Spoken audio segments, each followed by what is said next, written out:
Hello everyone, কেমন আছো সবাই? আবারও চলে আসলাম একটা ভিডিও নিয়ে।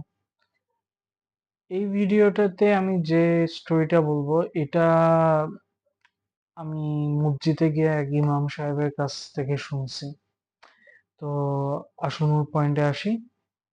মূল পয়েন্টটা হচ্ছে যে একটা বিশাল অনেক বড় গ্রোসারি দোকান দেওয়া হয়েছে, কিন্তু ওই লোকটা হচ্ছে ভাবছে যে এত বড় দোকান এই এলাকার মধ্যে আর কোথাও নাই, তো এখানে অনেক সেল হবে। তো সে ওভাবে আগাচ্ছে, কিন্তু আসলে সেল টেল কিছু হচ্ছে না। তখন সেই ইমাম একদিন আসলো, ইমাম সাহেব। তো তখন তাকে সবকিছু খুলে বলা হলো। তো ইমাম সাহেব তখন বলল যে তুমি নামাজ পড়ো। তো উনি বলল না, তুমি আজ থেকে 6টা মাস টানা নামাজ পড়ো, তারপর আমার সাথে দেখা করো। সে রেগুলার টাইম টু টাইম সে নামাজ পড়তে গেল, এবং 6 মাস পর ইমাম সাহেবের সাথে দেখা। তো ইমাম সাহেব দেখে বলা হইতেছে কি অবস্থা।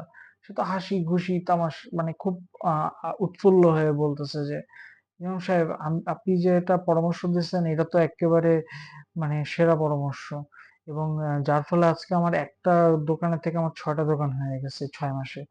তো তখন ইমাম সাহেব তখন জিজ্ঞেস করলো যে তুমি নামাজে যখন যেতা কি করতা।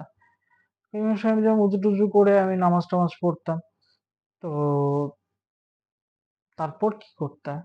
ওই যখন নামাজ পড়ার সময় হাত টাত বাঁধার পর দেন, তারপর কি করতা?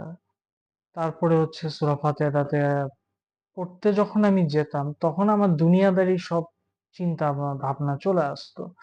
যে অমুকের কাছে আমি এত টাকা পাই, অমুকের কাছে আমি এত টাকা পাই, অমুকের কাছে এত পাই।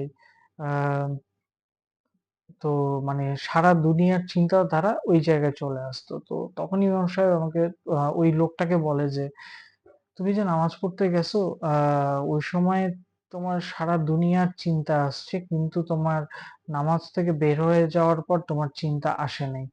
কারণ হচ্ছে তোমাকে, তুমি যখন নামাজ পড়তা, শয়তান বারবার তোমাকে ডিস্টার্ব করতো, এবং তুমি শয়তানের প্রলোভনে ওই ডিস্টার্বটাকে তোমার মোটিভেশন মনে করছো। তো আমরা চেষ্টা করব আমরা সহিভাবে নামাজ পড়া, যাতে আমাদের নামাজের ডিস্ট্রাকশন না হয়।